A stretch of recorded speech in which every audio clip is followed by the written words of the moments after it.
एक बहुत ही बड़ी चीज़ है जो मैं आप लोगों से डिस्कस करना चाहता हूँ। मेरे पास एक कंसल्टेशन आई थी और वो कंसल्टेशन कोई बड़े लोगों की नहीं थी, वो थी छोटे बच्चों की कंसल्टेशन। 9th 10th क्लास के बच्चे थे वो, जिन्होंने मुझसे कंसल्टेशन लिया और मैंने उनसे पूछा कि भाई किस बारे में आप लोग बात करना चाहते हैं, तो they want to talk about girlfriend boyfriend matter. ठीक है, मैंने कहा चलो ठीक है।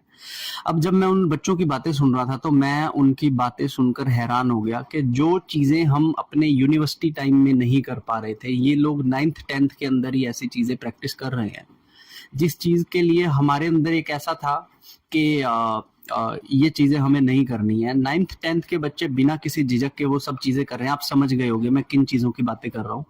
और ये जो चीजें हमारे छोटे बच्चों के अंदर जो जन्म ले रही है ना, भविष्य में जब ये लोग आने वाले 10 सालों के अंदर जब ये बड़े होंगे तो इनका हिसाब किस तरह का होगा, आप खुद एक आइडिया लगाकर देख लीजिए। और लिटरली उस समय पे मैं अपना सर इस तरीके से पकड़ के सुन रहा था कि ये छोटे छोटे बच्चे सच में 9th 10th क्लास के हैं या मैं किसी मैच्योर व्यक्ति से बात कर रहा हूँ। क्योंकि जिस तरह का कल्चर मैं देख रहा हूँ, ये कल्चर आई थिंक मैंने इमेजिन भी नहीं किया था कि अमेरिका में भी ऐसा कल्चर होगा जो हमारे इंडिया के अंदर 7th 8th 9th 10th class के अंदर जो चल पड़ा है। इवन हम लोग जब थे 9th 10th में तो हम तो बच्चे ही थे यार, हमें तो गर्लफ्रेंड बॉयफ्रेंड का भी कोई पता नहीं होता था। हम लोग गली सोसाइटी के अंदर भी खेलते थे तो ऐसे ही खेला करते थे, कोई बॉयफ्रेंड गर्लफ्रेंड जानता ही नहीं था होता क्या। ठीक है, लेकिन आजकल बच्चे पहुंच गए हैं फिजिकल रिलेशंस तक, 10वीं क्लास के बच्चे।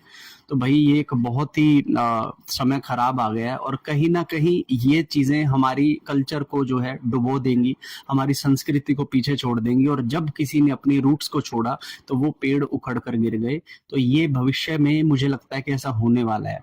अब इन चीजों को रोकने के लिए क्या करना चाहिए, आप लोग मुझे कमेंट कर कर बताइए कि इतने छोटे बच्चे जब आके इस तरह की मुझसे बात करें तो मैं क्या ही इन लोगों को जवाब दूं, क्या ही इन लोगों को समझाऊं। क्योंकि इन्हें शास्त्रों की नॉलेज इन्हें है नहीं, ठीक ढंग से हिंदी ये लोग बोल नहीं पाते हैं, तो समझेंगे कहाँ से।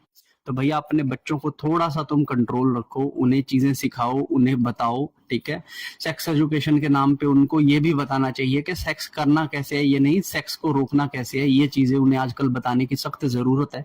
क्योंकि जिस तरह का माहौल और जिस तरह का कंटेंट आजकल मोबाइल्स पे बच्चे ले रहे हैं ना, ये एक तरह के पॉइजन का काम कर रहा है हमारे छोटे बच्चों की बुद्धि के अंदर। आशा करता हूँ कि आप लोग समझेंगे मैं किस बारे में बात कर रहा हूँ और इसे कैसे रोकना है और कैसे अपने बच्चों पर ध्यान देना है। हर हर महादेव।